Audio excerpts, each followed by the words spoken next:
We live in a time of arbitrage. Influencers like Gary Vaynerchuck and Codie Sanchez, they push business or retail arbitrage.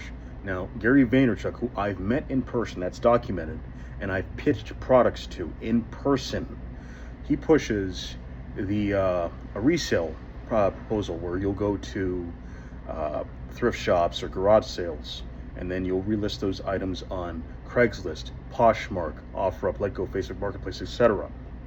And you just flip. We're a flipping generation.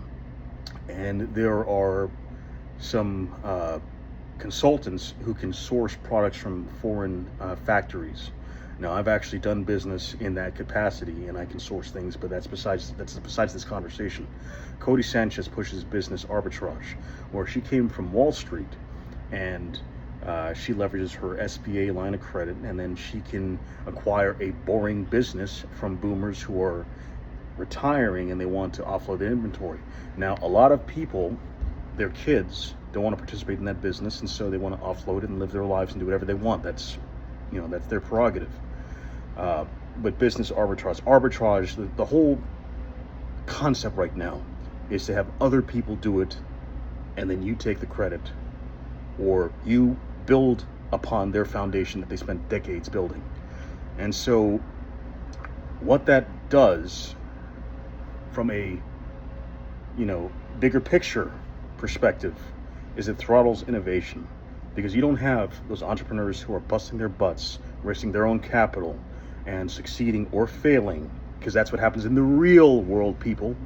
We're not just crypto trading and other stuff. We're not trust fund brats.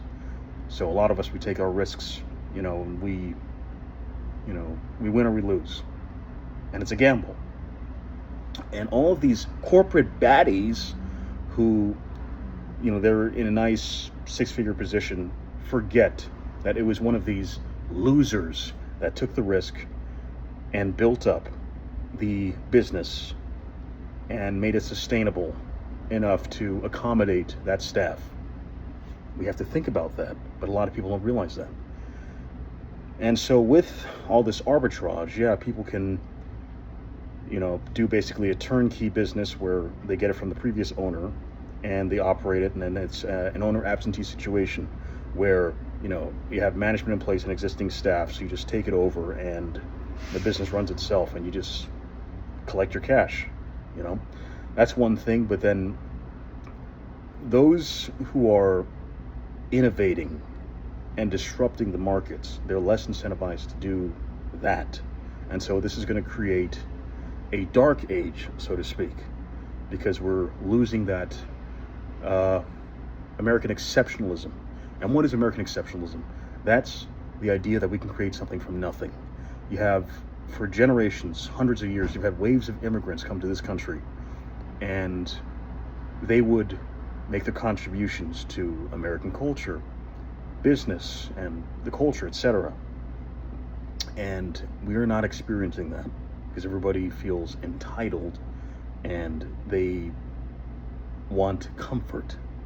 Innovation comes from discomfort and pain and loss, and it necessitates, the creativity.